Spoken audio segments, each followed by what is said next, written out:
Nasibak na ang commander at iba pang tauhan ng Station Drug Enforcement Unit ng Manila District. Ito ay matapos ang kanilang pagsasangkot sa umano'y robbery hold-up na nangyari sa Makati City. Yan ang ulat ni Ryan Lesiges.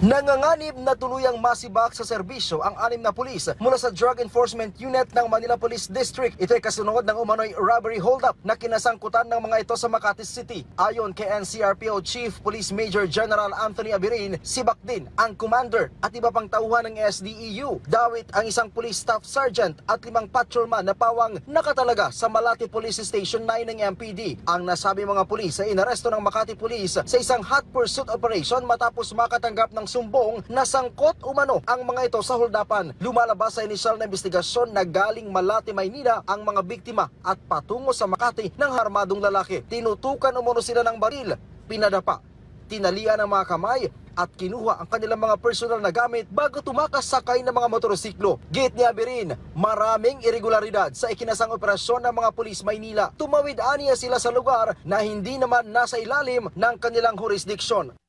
Alam naman po natin na pag may police operation at sa ibang district ka or ibang station, there must be a proper coordination at saka operational clearance po na isasubmit muna bago mag-conduct ng operation.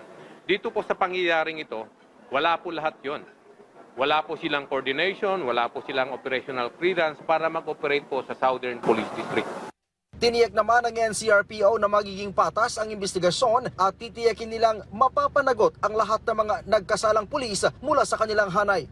Tama po, tayo ay nalulungkot sa mga pangyayaring yan and we would like to emphasize na hindi natin ito tolerate ng mga ganyang pangyayari at kahit na sinong pulis na involved sa mga illegal ay dapat po arestuhin natin at kasuhan. Nakakulong na ngayon ang mga sospek at naisailalim na sa inquest proceedings. Samantala, sinisilip na rin ngayon ng NCRPO kung ito ba ang unang beses na nasangkot sa kalokohan ang mga sospek.